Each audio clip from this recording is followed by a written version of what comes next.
हाँ, तो इससे पहले जो हमने देखा था ना टॉपिक, वो था हमारा शॉर्टेस्ट जॉब फर्स्ट, यानी एसजेएफ और शॉर्टेस्ट जॉब फर्स्ट। और वो पिछले दोनों जो थे वो हमारे नॉन प्रीएम्प्टिव एल्गोरिदम थे। अभी हम देखेंगे शॉर्टेस्ट रिमेनिंग टाइम फर्स्ट। ये हमारा प्रीएम्प्टिव एल्गोरिदम है और इसका दूसरा नाम है shortest job first with preemption. हमने पहले पढ़ा shortest job first with non preemption, और अब हम पढ़ेंगे shortest job first with preemption, जो इससे बिल्कुल लास्ट टॉपिक था। I am talking about that shortest job first. वो था नॉन प्रीएम्पशन वाला शॉर्टेस्ट जॉब फर्स्ट। जो अब हम पढ़ रहे हैं वो है प्रीएम्पशन वाला शॉर्टेस्ट जॉब फर्स्ट। इसका दूसरा नाम है shortest remaining time first. Okay, shortest remaining time first. तो इसका क्राइटेरिया है बर्स्ट मोड। ओके, अब चाहे बर्स्ट मोड ही क्यों ना क्राइटेरिया हो, बट एक चीज़ आपने जहन में रखनी है कि यहाँ पे ना स्टार्टिंग में यहाँ पे ज़ीरो होता है हमेशा इधर। ओके, तो इसका मतलब क्या है, जब यहाँ पे ज़ीरो है तो इसका मतलब ही यही है कि पहले पहले तो P1 ही आएगा, उसके बाद देखते रहो कि क्या लाना है क्या नहीं लाना। पहले पहले P1 को ले आओ, जिसका सबसे थोड़ा अराइवल टाइम है। ओके, यानी कि यहाँ पे सबसे थोड़ा अराइवल टाइम सबसे पहले लिखना होता है गैंट चार्ट के अंदर। तो यानी P1 हमने सबसे पहले यहाँ पे लिख दिया। ओके, अब हमारे यहाँ पे P1 आ गया। अब हम क्या करेंगे, अब हम ये करेंगे कि P1 का बस टाइम कितना है 8, बट ये अब हम क्या पढ़ रहे हैं, हम पढ़ रहे हैं प्रीएम्पशन। हम क्या पढ़ रहे हैं, हम पढ़ रहे हैं प्रीएम्पशन। प्रीएम्पशन में डायरेक्ट 8 यहाँ पे नहीं लिख देते, प्रीएम्पशन में 1 यूनिट चलते हैं आगे, यानी 0 1 2 3 4 5 6 7। प्रीएम्पशन में हमेशा 1 यूनिट चलते हैं। ओके, तो अब आंखें बंद करके यहाँ पे 1 लिख दो, यानी 1 0 के बाद क्या आता है 1, यहाँ पे 1 लिख दो। ओके, आंखें बंद करके यहाँ पे ना 1 लिख दो। अब हमारे पास छूट है 1 तक के अराइवल टाइम की। अब यहाँ पे 1 तक के अराइवल टाइम में हमारे पास कौन से हैं, सिर्फ P2 है। ओके, सिर्फ P2 है हमारे पास 1 तक के अराइवल टाइम में, क्योंकि P1 तो हम ऑलरेडी लिख चुके हैं, तो हम यहाँ पे ना P2 लिख देंगे।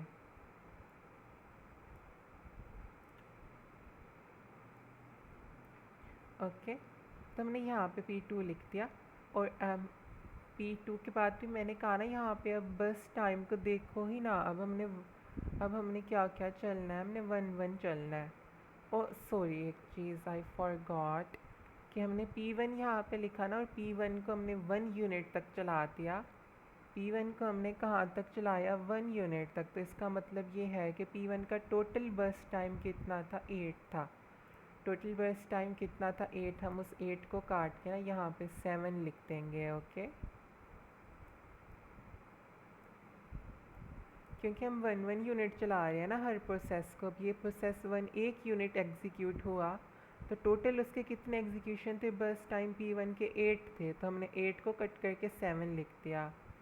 और अब हमारे पास 1 अराइवल टाइम तक की छूट है। अब उसमें 1 अराइवल टाइम में सिर्फ P2 आता है, तो now we can go for P2। Now we can go for P2। Okay, और P2 को भी हम 1 यूनिट चला देंगे। 1 यूनिट चला देंगे, यानी कि सिर्फ 1 यूनिट आगे चला देंगे, 0 1 2। अब P2 भी 1 यूनिट चल गया, यानी कि P2 का टोटल कितना था, 4 था।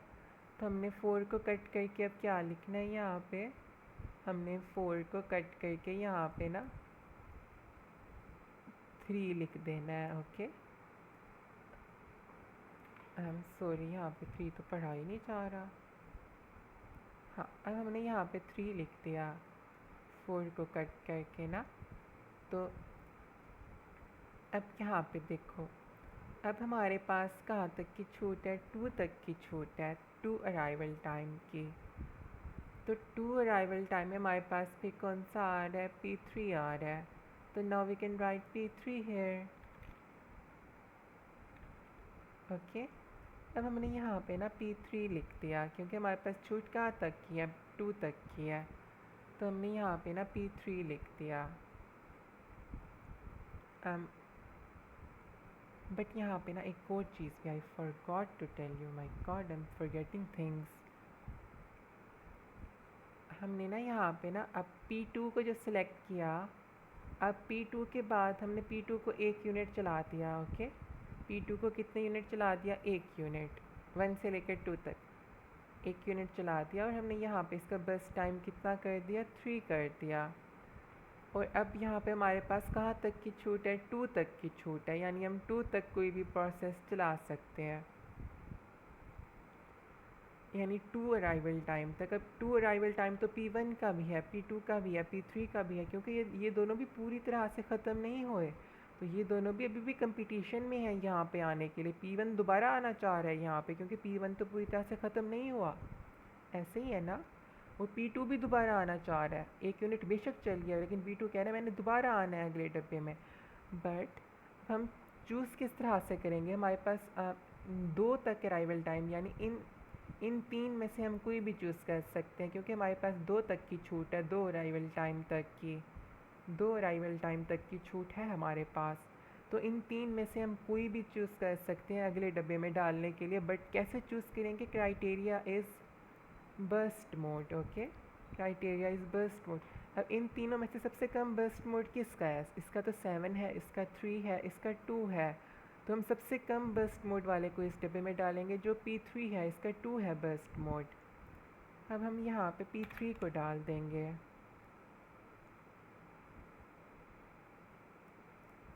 ओके, यहाँ पे P3 को डाल देंगे और P3 को कितने यूनिट चलाएंगे, 1 यूनिट चला देंगे, 1 यूनिट चला देंगे P3 को, यानी अगर पहले 2 था तो अब यहाँ पे 3 आ गया, 0 1 2 3। ओके, अब यहाँ पे हमने 1 यूनिट P3 को चला दिया।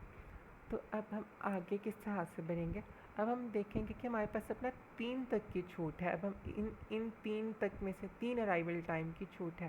पहले तो इस 2 को काट के 1 करना है, इस 2 को कट करके ना हम 1 कर देते हैं। ओके,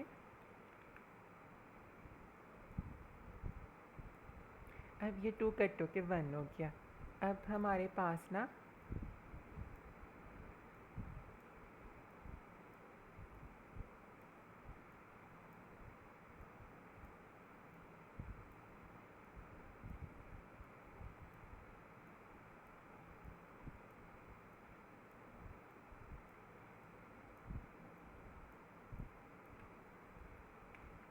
ओके, अब हमारे पास ना 3 तक की छूट है, 3 अराइवल टाइम की, उनमें से हम कंपटीशन करा सकते हैं। ओके, 3 अराइवल टाइम, यानी कि ये अराइवल टाइम है ना हमारा, इन 3 तक की हमारे पास ना अब छूट है पड़ी। तो हम इन 3 में से किसी का भी कंपटीशन किसी को भी चूज़ कर सकते हैं ऑन द बेसिस ऑफ बस टाइम। बट बस टाइम की बेसिस पे चूज़ करना है कि इस डब्बे में कौन सा आएगा, क्योंकि 3 अराइवल टाइम तक की छूट है हमारे पास। तो अब यहाँ पे कौन सा आएगा, सबसे कम बस टाइम किसका है, सबसे कम बस टाइम तो P4 और P3 का है, दोनों का 1 है, तो दोनों क्या हो गया, टाई हो गए हैं। तो हम यहाँ पे कौन सा डालें अगले डब्बे में, अगले डब्बे में P4 को डालें या P3 को डालें, क्योंकि ये दोनों तो टाई हो चुके हैं, P3 एंड P4 दोनों का 1 है बस टाइम, P3 का भी और P4 का भी, दोनों का बस टाइम इज़ 1। तो इस डब्बे में क्या आएगा, तो इस डब्बे में अब कौन सा आएगा, इस डब्बे में वो आएगा जिसका अराइवल टाइम थोड़ा है। जब टाई हो जाए बस टाइम के बीच में, तो वो वाला आता है अगले डब्बे में जिसका ना अराइवल टाइम सबसे थोड़ा होता है। तो अराइवल टाइम यहाँ पे सबसे थोड़ा इन दोनों में से जो टाई हुए हैं, इन दोनों में से अराइवल टाइम थोड़ा P3 का है। तो P3 को दोबारा यहाँ पे लिख देंगे। ओके, तो P3 यहाँ पे अगेन आ गया और P3 यहाँ पे 1 यूनिट के लिए चलेगा। P3 यहाँ पे ना 1 यूनिट के लिए चला और पहले ही P3 1 था, तो यानी कि अब P3 ख़त्म हो गया, यानी अब P3 का बस टाइम ही ख़त्म हो गया, अब ये 0 हो गया बस टाइम, यानी अब P3 कंप्लीट हो चुका है, P3 टर्मिनेट हो चुका है। अब हमारे पास छूट है 4 तक की, 4 बस टाइम तक की, यानी हमारे पास यहाँ तक की छूट है। 4 अराइवल टाइम तक की छूट है हमारे पास। 4 अराइवल टाइम में से किसी भी प्रोसेस को चूज़ कर सकते हैं जिसका बस टाइम सबसे थोड़ा है। जिसका बस टाइम थोड़ा है इन 4 अराइवल टाइम में से, उसको हम चूज़ कर सकते हैं। तो सबसे थोड़ा बस टाइम किसका है यहाँ पे? थोड़ा बस टाइम है यहाँ पे P4 का थोड़ा बस टाइम है, राइट? P4 का थोड़ा बस टाइम है ना, तो अब हम यहाँ पे क्या लिख देंगे? P4 को लिख देंगे।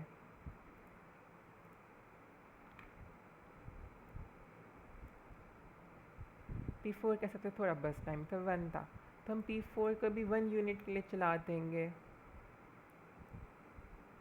ओके, हमने P4 को भी 1 यूनिट के लिए चला दिया। अब P4 1 यूनिट के लिए चल चुका है। अब देखो कि अब P4 तो पहले ही 1 था, तो हम P4 को इसके 1 को कांटा कर देंगे, यानी कि यहाँ पे 0 आ गया, यानी P4 भी टर्मिनेट हो गया, कंप्लीट हो गया। अब यानी कि P3 और P4 कंप्लीट टर्मिनेट हो चुके हैं। अब हमारे पास 5 तक की छूट है। कहाँ तक की छूट है? 5 तक की, 5 अराइवल टाइम की, यानी P6 भी की तक की भी अब हमारे पास छूट है पड़ी। तो अब देखो अराइवल टाइम सबसे थोड़ा किसका है? इन सब को देखो, सबसे थोड़ा अराइवल टाइम किसका है? सबसे थोड़ा अराइवल टाइम है 7, 3, ये दो तो ख़त्म हो चुके हैं, 7, 3, 3 और 2, तो P6 का है ना, तो हम यहाँ पे P6 को डाल देंगे।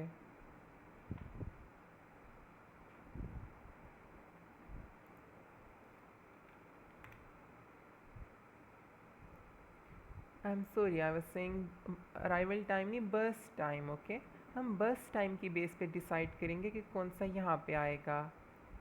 अराइवल टाइम तो जस्ट ये बता रहा है कि उसमें से हम चूज़ कर सकते हैं, क्योंकि 5 अराइवल टाइम है, इसका मतलब इन 5 अराइवल टाइम तक में से किसी को भी चूज़ कर सकते हैं ऑन द बेसिस ऑफ बस टाइम, जिसका सबसे थोड़ा होगा।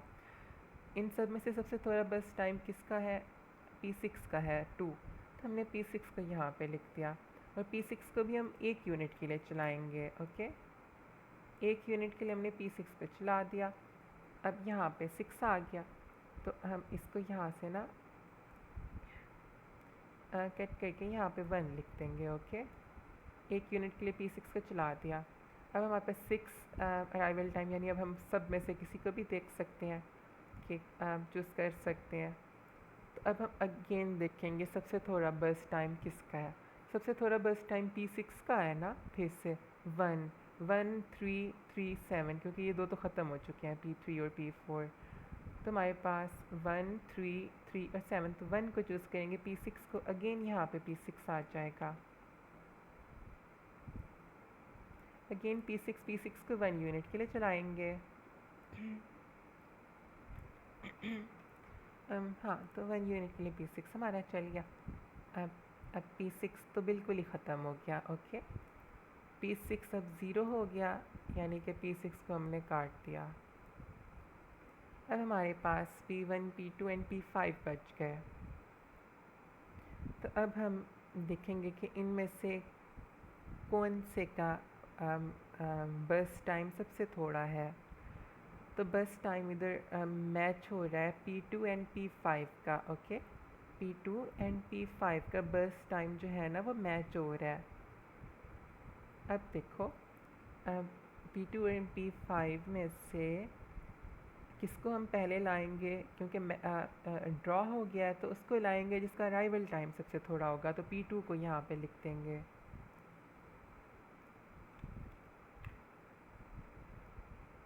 अब यहाँ पे हम P2 को लिख देंगे, क्योंकि P2 का अराइवल टाइम थोड़ा है, क्योंकि P2 एंड P5 का बस टाइम इक्वल है, तो हम उसकी बेस पे डिसाइड नहीं कर सकते कि किसको यहाँ पे लिखना है। तो हम अराइवल टाइम जिसका थोड़ा होगा उसको यहाँ पे लिख देंगे। अब यहाँ पे क्योंकि इसका 3 बस टाइम था, तो इसको 1 के लिए चलाया,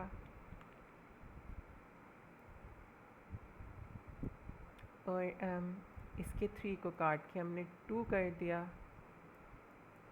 ओके, अब इसका 2 हो गया बर्स्ट टाइम। और अब हम फिर से देखेंगे कि इन 3 में से P1, P2 और P5 में से किसका थोड़ा है। 3, 2 और 7 फिर से P2 का थोड़ा है, तो हमने फिर से यहाँ पे P2 को लिख दिया। फिर से इसको 1 यूनिट के लिए चलाया। अब ये फिर से 1 यूनिट के लिए चला। ओके, ये फिर से 1 यूनिट के लिए चला। तो इस 2 को काट के अब हम इस 2 को काट के 1 कर दिया। ओके, अब फिर से देखा 3, 1 एंड 7 सबसे थोड़ा 1 का है। ओके, सबसे थोड़ा P2 का है। फिर से यहाँ P2 आ जाएगा, तो यहाँ पे फिर से P2 आ गया।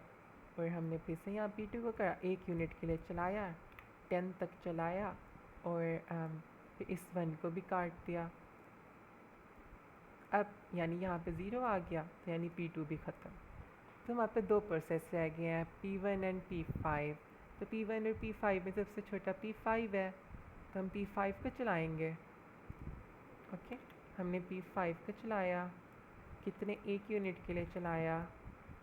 और यहाँ पे ना इस 3 को कट करके हमने 2 लिख दिया।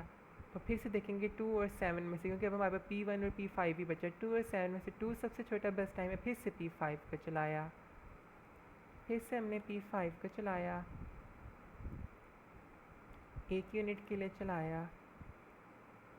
और 1 यूनिट के लिए जो हमने चला दिया P5 को, अब हम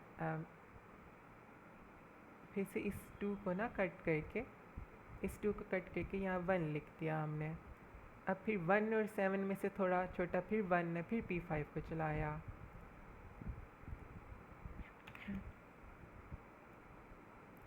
फिर से P5 को चला दिया। अब यहाँ पे हमने 13 लिख दिया। ओके, अब हमारा P5 कंप्लीट हो गया है। P5 0 हो गया, P5 भी अब सिर्फ एक ही बच गया P1। अब P1 को एक एक करके चलाने की ज़रूरत नहीं है, वो आखिरी प्रोसेस है, उसको पूरा एक साथ चला दो। यानी कि अब हमने यहाँ पे P1 जो लिखा ना, अब यहाँ पे P1 लिखा, तो P1 का बस टाइम 7 है। ओके, P1 का बस टाइम कितना है 7, तो इस 7 को 13 में प्लस कर दो। 13 + 7 हमारे पास कितना हो जाएगा, 20 हो जाएगा। तब हम यहाँ पे 20 लिख देंगे। ओके, अब क्योंकि वो आखिरी प्रोसेस है ना, तो आखिरी प्रोसेस को एक एक करके चलाने की ज़रूरत नहीं होती, सिर्फ वो बच ही एक गया, तो एक प्रोसेस को एक ही दफ़ा चला दो पूरा। उसको बस जैसे पहले करते थे ना 7, उसका बस टाइम को इसके साथ ऐड कर देते थे, जो आखिरी का बस टाइम होता था उसके साथ ऐड कर देते थे। अब भी वैसे ही कर देना है, आखिरी वाले के बस टाइम के साथ ऐड कर देना है और वो उसका बस टाइम हो जाएगा। तो ये हमारे पास गैंट चार्ट जो है ना कंप्लीट हो गया है। अब यहाँ पे ना एक पहले तो हम यहाँ से लेफ़्ट टू राइट देखते थे ना, P1, P2, जो भी प्रोसेस है उसके मुताबिक कंप्लीशन टाइम लिखते थे। अब हमने ना उल्टा देखना है। ओके, अब हमने ना उल्टा देखना है। सॉरी, हाँ, अब हमने ना उल्टा यूँ देखना है। पीछे से देखना है ना, यहाँ से P1। अब हमने इसके मुताबिक करके कंप्लीशन टाइम लिखना है। यानी सबसे कंप्लीशन टाइम P1 का लिखना है, तो उल्टे में P1, यहाँ से P1 को देखते हैं ना, तो पहले हमें ना कंप्लीशन टाइम 1 लिखना पड़ता, बट 1 तो नहीं है, हमने यहाँ यूँ देखना है। तो P1 का कंप्लीशन टाइम क्या है हमारे पास, P1 का कंप्लीशन टाइम इज़ 20। ये कंप्लीशन टाइम होता है बाद वाला। तो P1 का कंप्लीशन टाइम हम यहाँ पे लिख देंगे 20। ओके, P1 का कंप्लीशन टाइम हमने यहाँ पे 20 लिख दिया। और उसके बाद हमने देखा P2 का कंप्लीशन टाइम, P2 कहाँ आ रहा है, P5, P2। P2 जैसे ही सबसे पहले आएगा ना, या पीछे से देखते हुए P2 जैसे ही सबसे पहले आया, तो वो उसका कंप्लीशन टाइम है 10, तो हमने यहाँ पे 10 लिख दिया। इसके बाद हमारे पास P2 का P1, P3 का कंप्लीशन टाइम यूँ से शुरू होंगे जब जैसे ही P3 आएगा ना सबसे पहले, तो P3 का कंप्लीशन टाइम यहाँ पे है 4, तो हमने यहाँ पे 4 लिख दिया। उसके बाद P3 का 4 लिख दिया। उसके बाद P4 प्रोसेस 4 का कम्प्लीशन टाइम, यूँ से शुरू करेंगे P1 P5 P5 P2 P2 P2 P4। P4 का कम्प्लीशन टाइम 5 है। ओके, P4 का कम्प्लीशन टाइम इज़ 5, तो हमने 5 लिख दिया। फिर P5 ये है यहाँ गैंट चार्ट के अंदर, इसका कम्प्लीशन टाइम 13 है, तो हमने यहाँ पे 13 लिख दिया। उसके बाद P6 का कम्प्लीशन टाइम है हमारे पास 7।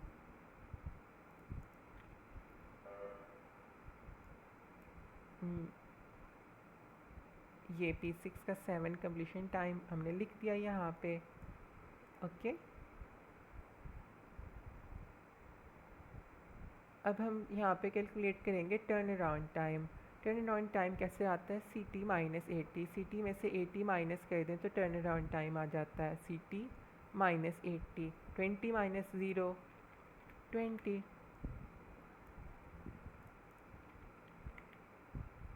10 minus 1 is 9. Okay, and 4 minus 2 is 2. 5 minus 3 is again 2.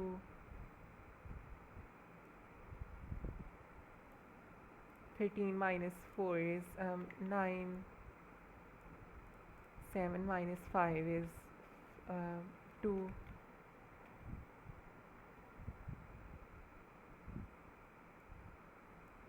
Okay, then हम ना वेट टाइम कैलकुलेट कर लेते हैं। वेट टाइम हमारे पास होता है इन सिंपल वर्ड्स, TAT में से BT को माइनस कर देना है, TAT में से बर्स्ट टाइम यानी एग्जीक्यूशन टाइम को माइनस कर देना है।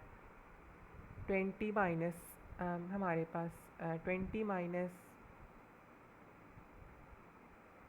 Wait a second, TAT minus burst time, तो यहाँ पे हम क्या करेंगे,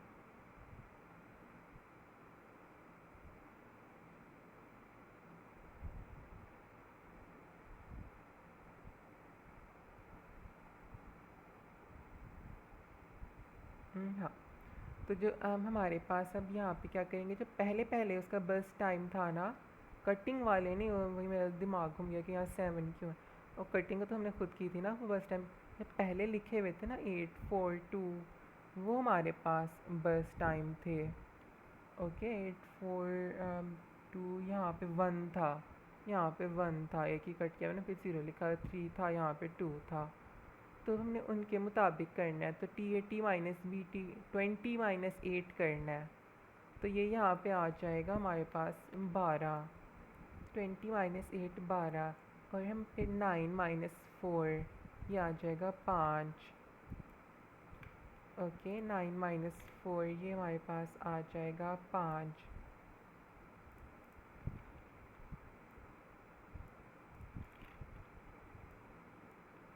उसी तरह से हमारे पास 2 माइनस 1 यहाँ पे 1 है तो 1 आ जाएगा। 9 माइनस 3 यहाँ पे 6 आ जाएगा। यहाँ पे हमारे पास 0 आ जाएगा। अब हाँ, तो अब हम देखेंगे कि रिस्पांस टाइम हमने यहाँ पे कैसे निकालना है।